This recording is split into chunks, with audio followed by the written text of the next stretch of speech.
This is a Geek Leader podcast, and I'm your host, John Rauxa. This show is all about helping us grow as leaders, become better technologists, and improve our lives both at work and at home. I hope you enjoy the show and learn a lot.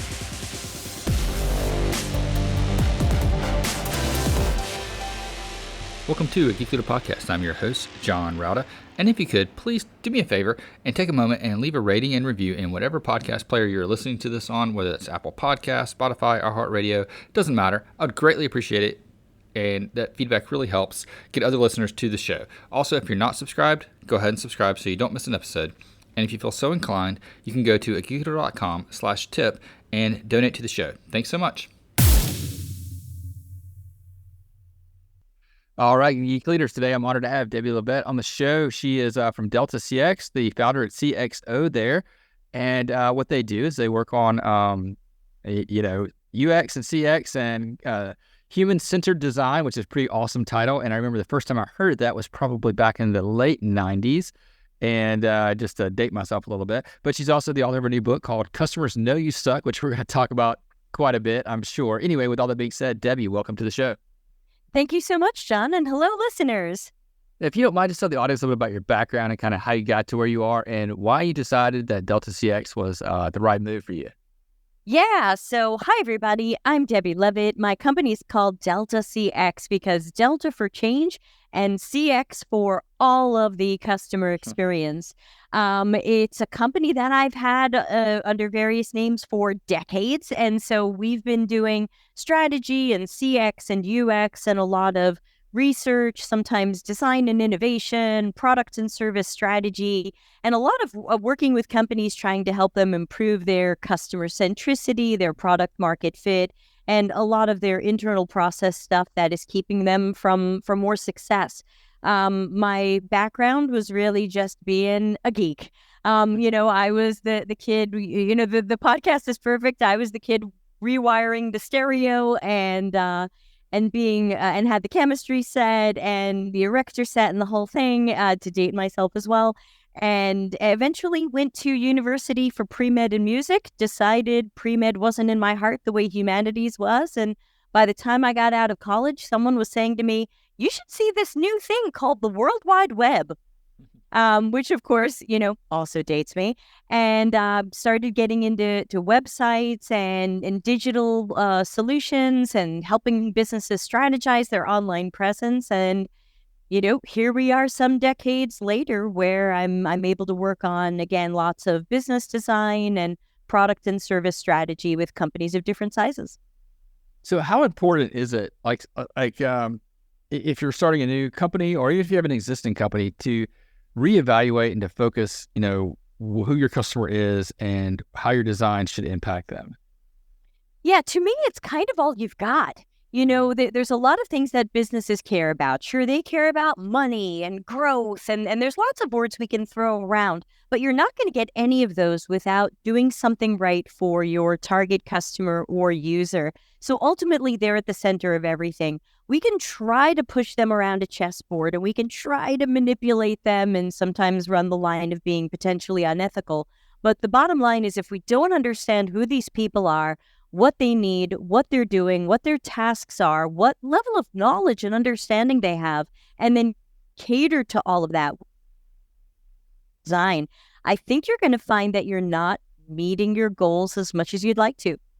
Yeah, no, I think you're absolutely right. And I think, understanding user experience and customer experience is really important, not just for business owners and entrepreneurs like we've kind of hinted at here, but also, for engineering managers and leaders that are developing software, writing code, because a lot of times, we may be at a smaller company that may not have a fully fleshed out product team or something like that. And we have to come up with some of that user experience, on our end to make our code better and to write better software.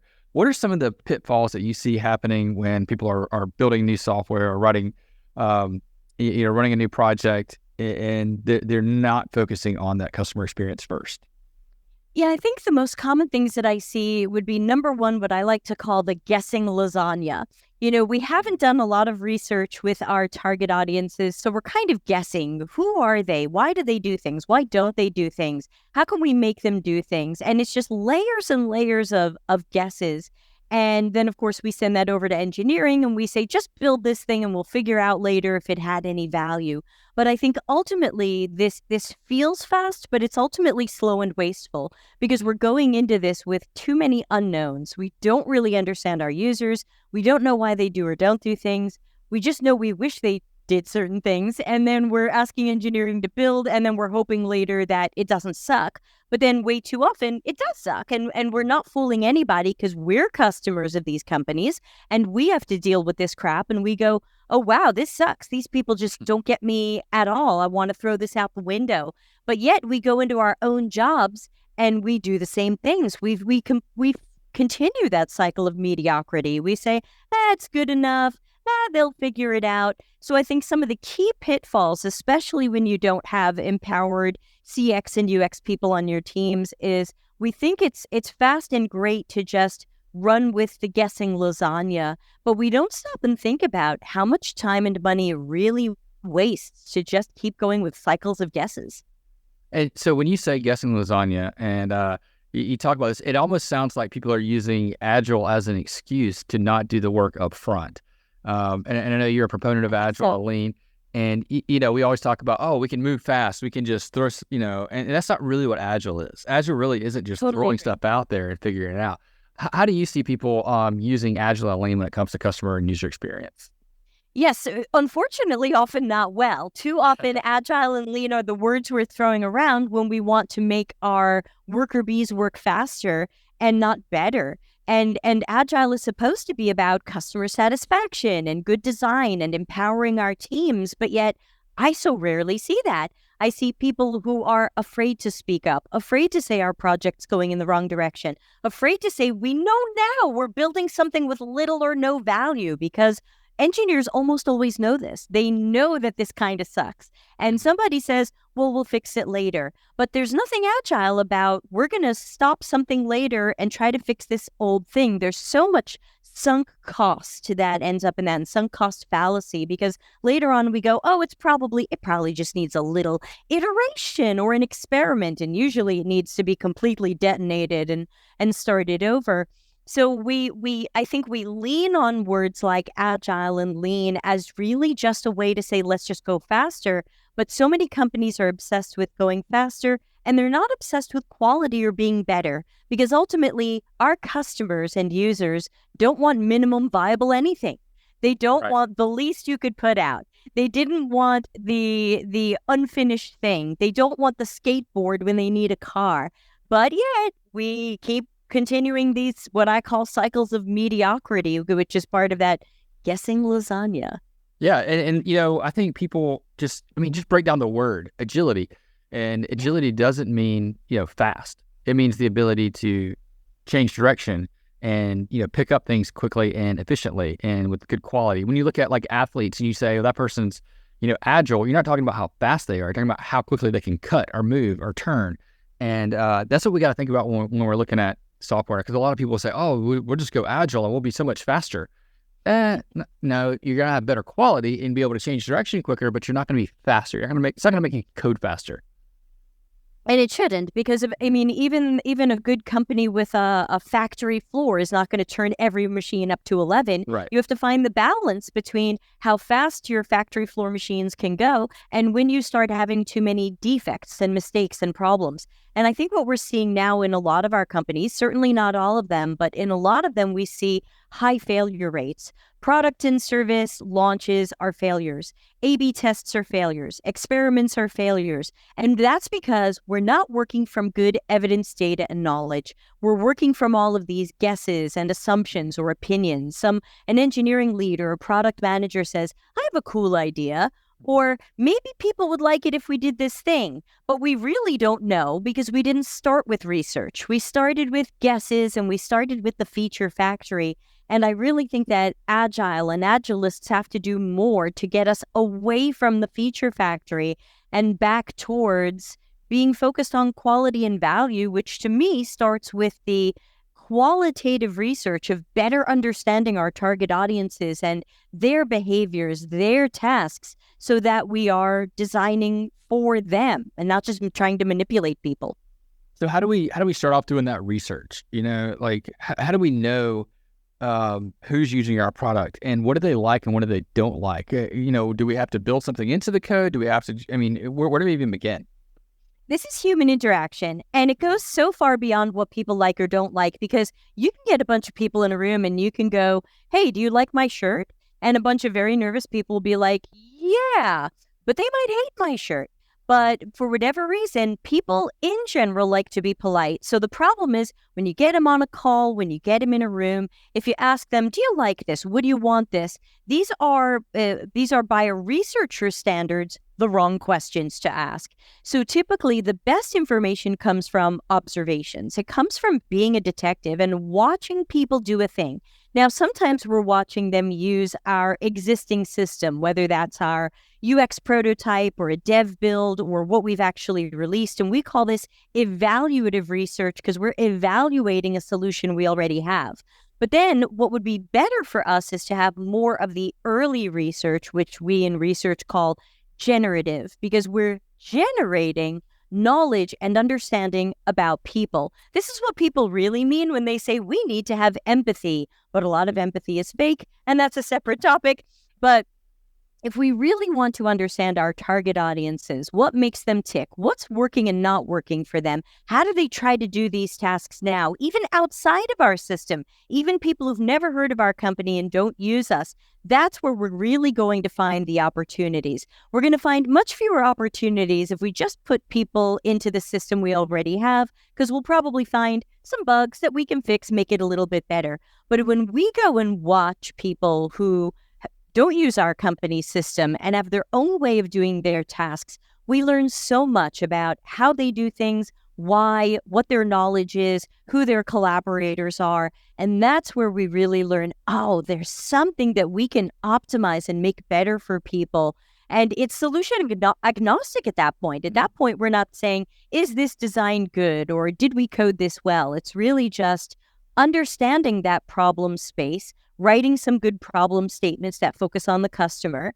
Then, of course, the team can figure out, okay, if we can solve these problems for people, how will this make us money? Because we've got to balance what the user needs and what the business needs. Yeah. And then you can take a look at what might solve these problems, because then you won't be the feature factory. You will be solution agnostic and you'll be researching first. And that really takes qualified researchers. I know it's something that a lot of teams like to try to do themselves, but the problem is we've got a lot of junk information out of that. Not everybody is good at planning research, running research, analyzing the research. It's a specialized set of skills. It's not even one skill, it's a set of skills. And so I do want to encourage product people and engineers and marketers and other people to make sure they're bringing in qualified researchers, usually from CX and UX, that universe, to be running this research. No, I think that's really good too. I think it goes back to understanding where you're deficient and what you can and can't do yourself, because people like to bootstrap everything and do everything themselves. But a lot of times, like for me, if you ask me to go and, build a house, I don't even know where to start. I wouldn't even know what permits to get. I would just make everything worse because I would probably go down one path and realize I have to undo all that work to get down to the correct path. And I'm imagining that, if you're not a qualified researcher, you're going to go and find out, like you said, junk data. You're going to go talk to your friends, and your friends probably aren't your customers. And they're going to want to be nice to you, so they're not going to tell you the truth. And, so you have to kind of make sure you find the right place. How can you find those good researchers? How do you do the research to find the good researchers? It's a great question because, I'm not an engineer, so I would be really bad at trying to select and hire an engineer. And that's where you're going to need some help. If you really have no researchers at your company and you're trying to get that very first one, then number one, you can always come to someone like me and try to get some help with this. It is a service that we offer. We can help you write your job description and look through all the resumes and interview the people and help you get that ball rolling. But if you want to try to do it yourself, I would say the main thing you're looking for is extensive experience and seniority. Sometimes people think, well, we don't know if we're going to like research or not, so let's start cheap. Let's get someone right out of school, and they're going to be so cheap. And I say, if you were hiring your first engineer, would your first hire really be the newbiest newbie of newbies. So I think if you're going to start somewhere with research, and especially if you want to prove its value, you've got to start with someone with, I would be saying, 7+ years of experience, someone who really knows how to plan a project and estimate a project and run a project, because they might end up a UX research team of one until you can spin up more of that budget. So don't give it to the newbie. Don't give it to the person who's still learning. Make sure you're finding someone who can show extensive experience in what we call qualitative methods, which are mostly going to be your observations and your interviews. You're not looking for market or marketing research like surveys and focus groups and some of that other stuff, because while that has its place, it's not going to give you the same information as watching people and talking to them. So I would say these are some places to start. And here, you and I are talking in December 2023. This will probably come out in 2024. Many highly qualified UX researchers have been laid off this year. So there is an absolute flood of wonderful people out there who can be available to your company full-time or freelancing or however works for you. So there's definitely no excuse anymore to not have a researcher. They're out there. Yeah, I love what you're saying about getting experienced people, because I think that's an underrated, under-talked about thing that's out there, because people always want to cut costs and save, on, resources, but that experience is worth a lot. So, I think that's super. You can always bring in the cheaper people later. If you have a researcher with 7 years and you're starting to build out that team, you could always add a researcher with 1 year and 2 years to go with the 7-year person. They're going to mentor them, build them up, make tomorrow's researchers better, and you're going to have a team that in the end isn't paid a wild amount of money, because you have one high paid person and 2 lower paid people. But you've got to balance it out, because those newbies need support. Yeah, absolutely. I think that's a really important thing to think about and to make sure you're paying attention to. I want to shift gears for just a second and ask you why you decided to write a book called Customers Know You Suck. Sure. The book started out as the companion to a workshop I was doing, and the workshop was originally called Transforming Toward Customer-Centricity, which is, a little bit of a mouthful, and that's what the workshop was about. And I figured, hey, let's write the companion book. But as I was writing the book, and as the book started kind of writing itself, I remember just sitting here one day and kind of looking around and saying, can I just call this Customers Know You Suck? Because that was just the feeling I was getting was that there's so many strange things that happen in companies of all sizes and all ages. And the bottom line is, you're not fooling your customer. Your fake empathy, especially the fake empathy, your fake design thinking, your product-led whatever, your feature factory. We as customers get it. You're not fooling us, and we know you suck. So the book is aimed at being a look at, why aren't we more customer centric? What tends to block companies from being more customer centric? Why should we be more customer centric? And how, mostly strategically and partially tactically, will we get there? So what are some of those things that tend to block it? That create that fake empathy, if you will? Yeah, the fake empathy is its own blocker, because the problem is, like, if you think you have empathy for an audience or a group of people and you really don't, that right there can undo a lot of stuff, because what will happen is you'll make up stuff about your users. You will start leaning on stereotypes. I've seen people end up in racist universes kind of by accident or in some cases on purpose, but sometimes by accident, because they're thinking, well, this is what Black people do. And I go, we have to talk.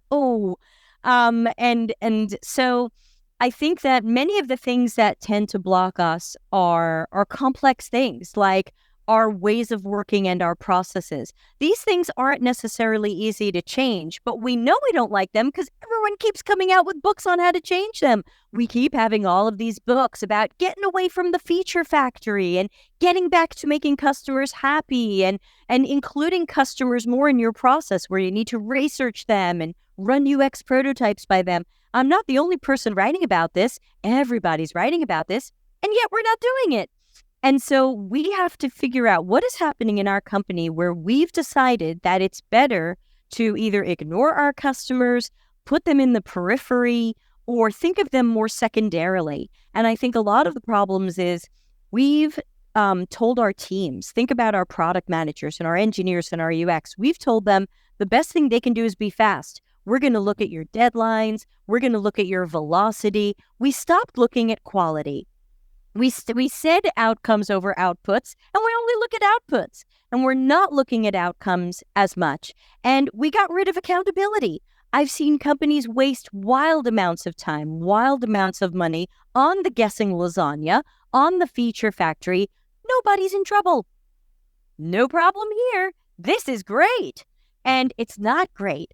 And so I think that we have a lot of things that are not necessarily easy to solve, but they come together to distance us from our customer. And some are simple and obvious, and we see them every day in our work, and some are a little bit more sneaky and complex. Yeah.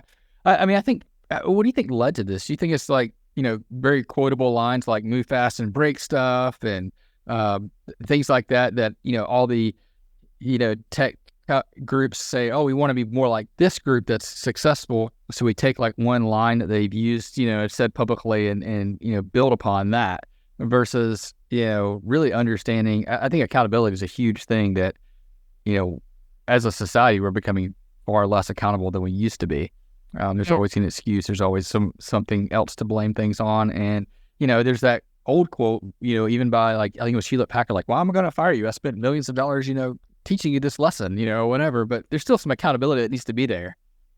The accountability needs to be there. And I do agree with you that some of this, certainly not all of it, but some of it came from all of those quotable quotes that in many ways sounded cool, but immediately fall apart as soon as you try to use any critical thinking. If someone says move fast and break things, it sounds like you want that on a t-shirt, but do you really want that? Do you really want broken things? Does your customer want broken things? Is moving fast the most important thing we can do? And so we have all of these quotable quotes, and a lot of them came from advice that people were giving to startups around the year 2010. They came from a lot of these older books like Lean Startup and stuff. And we thought, well, if that's what a cool Silicon Valley startup does, then maybe we should do that too. But again, that lacks critical thinking. Nobody took a look at this and said, well, hold on here. It doesn't really make sense to say that we should do the least we can do to get to the next step, or that we should release to customers something that's minimally viable. They need a car. We'll give them a skateboard, but giving them a skateboard will help us know if we're going in the right direction for the car. No, wait a minute. No, it doesn't. It doesn't help us know that at all. It's like, I like to joke, you can keep putting on makeup until eventually you put on too much makeup. And so as someone wearing no makeup, but, because the listeners can't see me, but the funny thing is, you can keep putting on features and you can keep trying to add stuff and you can keep saying, oh, we're going to build more. And eventually you just have this Transformers monster. And it does come back to accountability, because I haven't seen people in trouble for wasting company time, wasting money, even losing customers. Wow, we released something so effed up that customers downgraded, customers left, people burdened customer support. Nothing happened to anybody, and sometimes those people get promoted. Right. So if we don't have any reason to be or do better, why be or do better? And then you also have combined with that the decreasing tenures at tech companies. The average person stays at a tech company now, less than 2 years? And so sometimes you're not even around for the outcomes of your outputs. And so by the time we're looking for someone to be held responsible, and it was like, oh, Sal laid off. And so it seems like nobody's held responsible. They're already gone. And so there's a lot of things at play here, but I do think that we make too many excuses for failures, for low quality products, low value things that we give to customers that we hate when we're the customer, but for some reason we show up at work and continue this cycle of mediocrity. Yeah, absolutely. I think I think that's a hard one. So how do you as leaders, change your culture to be more accountable and to focus more on the customer instead of, getting that next promotion because you have an idea and that idea may be, absolutely stupid, but you want to throw it out there because that's what gets you promoted is having those next ideas. Yeah, there's a few things that I tend to recommend to companies. One of them is do a better job, or at least start doing a job, of tying customer experience to business stuff. It's very easy for a business to say, we want more conversions, we want growth, we want more revenue. The business always wants more and more and more. We get that. That's the underlying music playing in the background. There's no way to get away from that. But who's measuring the customer experience? And sometimes people will say to me, well, we are measuring the customer experience. We're seeing if they converted more. And I go, okay, but that's the business's perception of the customer. How does the customer see success in your app, your system, your service, your hotel, whatever it is? Do we understand their task and their journey enough to say, this is when they feel like they've experienced success, when something has worked well for them? Do we have a sense of when that is? Do we have a sense of what that took? How long did it take? How much effort did it take? How many mistakes did they make along the way? Did they need customer support? Is this frustrating, confusing, disappointing, distracting? Is this a mess? So I think in addition to the typical things that the business wants us to measure, we have to find ways to be measuring quantitatively and qualitatively the customer experience. And that if we don't start hanging people's bonuses or promotions or other things, not just on, hey, did you make the company more money? Because when we're just looking at how fast did we go and did you make the company more money, people start doing some pretty sketchy things. Oh yeah. And we live these all the time. Now, why do they do that? Because they're deeply bad people? Sometimes not. Sometimes they're under so much pressure from above them to make people click this button more that they go, okay, what the F do we have to do to get people to click this button more? I've seen companies run A/B tests where they took every other button and link off the page. The only thing you could do was click that button. Now, did that A/B test fail or succeed? My question is, does it matter? Because would the customer still say, I had a good time in your system today. I'd give you a high rating. I'm happy using this system. I'd like to use it more. This was a positive experience. More, please. And so I think we have to start being a little more honest with ourselves about when we are manipulating people. Sometimes it gets to the point of being unethical, but that's where our company values are supposed to guide us. And when you have fluffy company values like move fast and break things, then truly anything goes. Unethical stuff is okay. I saw another company that had a company value like, we act with a radical heart. What does that okay? mean? Exactly. That meant nothing. But it's much more meaningful if you say, we are going to be honest. We're going to be transparent. We're going to have care or empathy or hashtag empathy or something. Then somebody can hold you up to that and say, okay, we need to make a decision right now whether or not we manipulate customers into trying to do more of that thing the leaders say. What would our company values want us to do? I don't know if you remember the big craze of what would Jesus do? Well, I'm not a religious person. We don't have to bring in Jesus, but what would our company values tell us to do? Are we being honest? Are we being transparent? Are we having real empathy or hashtag empathy? And I think we could be guided more by meaningful, meaty company values. Yeah, I remember I worked at a company, this is more than a decade ago, and they rolled out this rewards program for their customer service reps that if they could upsell someone on a customer service call, not on a sales call, then they would give them, a kickback, basically like a little bonus if they did this. And this was for like an ISP. So what they would do is customers would call in complaining like, oh, my cable modem has been out, and I need somebody to do this. Can you adjust my bill? It was out for a day. They'll say, oh, yeah, and we'll throw in a free month of high-speed internet. Not telling the customer that they have to call and cancel that, otherwise they do that, and then they log it as upgraded their internet service, so I can get a kickback, And I don't think the CSRs, were intentionally, being, nefarious or anything like that. They thought, well, this is a way that I can win, and the customer gets free internet for a month. Like, well, this is a win-win, and makes the customer happy short term, But then the customer gets a bill that's inflated their next month. I'm like, why am I paying, $25 more a month? Oh, because you upgraded me to the highest speed and I didn't really need it or want it. You just offered it to me for free and I didn't realize I had to call and cancel. And now we have this, massive amounts of customers that are furious and complaining about how you upgraded them without telling them. And we also had to pay out all these bonuses to customer service reps. And it's just a lose-lose situation. Absolutely. And that's because there's nothing customer-centric about that. Someone said, let's incentivize these people to try to make more XYZ. And sure, you can always incentivize people to do a thing, your internal team. But do we really understand why our customers weren't signing up for more high-speed internet or weren't signing up for the higher speed or weren't buying our modem when we wanted them to rent it or buy it or whatever it is? Did we take the time to research and learn why they do that and how they see their task and who in their household makes that decision? There's so much that we could learn about people and then finally tune, or finally you might say design products and services that better meet people's needs because we better understand who they are. But companies say, why should we do that? We'll just do this funky crap and it'll end up on the balance sheet and it'll be somebody else's problem. And I think another problem in our companies is we keep passing off the problem to someone else.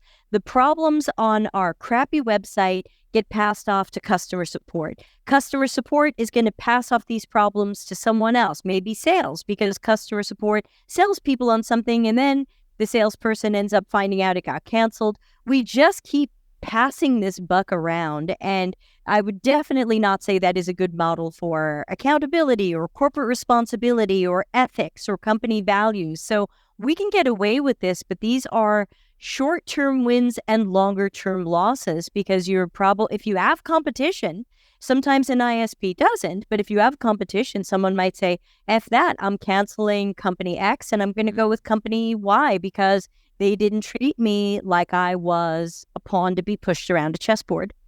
Right. I think that's a really good point. And we see that happen a lot where people just pass it off. And I think part of the reason why is because businesses think, I can cut costs and hire someone that can't actually fix the problem and just, make the customer smile for a minute or think that they're fixing the problem and then pass it off to someone else.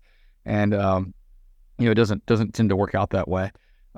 One thing I did want to talk about is, and give you an opportunity to share about is your YouTube channel, because I went and checked it out and you have hundreds of excellent videos about customer experience. And I was wondering, why you put that information out there for free and, what's the motive behind that? Yeah, sure. So our old channel was Delta CX, and there's about 800 videos up there. And then our new channel is a little bit more broadly focused. The old channel was a little bit more about UX, and the new channel is more broadly focused on product strategy, product management, and customer centricity. And so it's called Customer Experience, Customer Centricity, or on YouTube, you can find it as CX-CC. And I think there's already over 100 videos on that new channel. And basically what I'm trying to do is I decided, I started my YouTube channels over 4 years ago, and I decided, what if you could go to an awesome conference every day for free that gave you good information, good advice, and had nothing to sell you? Because ultimately, I've got nothing to sell you. Sure, I'd love if you hire my company to do a thing, but outside hire my company to do a thing, I've got nothing to sell you. So I really just wanted the YouTube channel to be like, imagine without having to travel or take time off, you could hear great conference talks and discussions and things like that. Maybe even a 2X if you'd like to spend even less time on it. So it was really just an effort to put out a lot of ideas and techniques and kind of the kinds of things you would expect to hear at a conference. But I just felt like so many conferences were kind of sucking. And especially when the pandemic hit, it was hard to get to them, or they shut down, or they just weren't the same. And so that's the way we've been doing it. And we've changed our format a bit where now we're doing things less live on YouTube because YouTube doesn't love live streams. And we're doing them as live webinars that people are happy to we're happy for them to come. They're totally free, and we record them. We send them out to my Patreon members first, and then we put them up on YouTube. So I'm just happy to get lots of free information out there, and I hope it's actionable and helpful. Awesome. Yeah, I think it's been great to scroll through and look at the content that's out there already, and it's awesome that you guys continue to do that. I think that's fantastic. And I over 900 videos, I think, up there now over the last 4 years. So, as including every Tuesday, I do a live stream where I take live questions, and you can ask anonymously. So people who just want my opinion on something or are facing a problem, we're there to help. Yeah, I think that's awesome. I think that's great that you do that. So one last question: how can people connect with you online if they have a question? How can they, get on that live webinar and ask that question? And how can they pick up a copy of your book? Yeah, sure. So I would say the deltacx.com website, all roads will lead you there. Because when you hit the homepage, it says hey, are you looking for our online community in YouTube? Are you looking for our books and training? Are you looking for our services and stuff? And so at least the Delta CX homepage will send you in other directions based on what you're looking for, because it's hard to know what you might be looking for. People can also find me on LinkedIn, Debbie Levitt, last name Lev, like Victor, ITT. If you do send a connection request, please tell me you heard me on this podcast, because I'm at the point where I kind of don't add anybody. LinkedIn is just so funky. So please make sure you send it with a note and a non-creepy note, please. You can certainly find the YouTube channels. Delta CX is the old one. We've got a huge archive there, but we don't add many new videos there. Go to the CX-CC YouTube channel. We're adding, we're kind of quiet for the holiday season, but generally we're adding multiple videos there a week. And those are the main places where people can find me. And I love when people reach out and tell me what their problems and struggles are and see if I can help. Awesome. Thanks so much for coming on the show. Really appreciate it. And I'll link all that in the show notes too at geekleader.com. So people click through there, they can find it as well. Well, great. Thanks, John. And thanks to your listeners.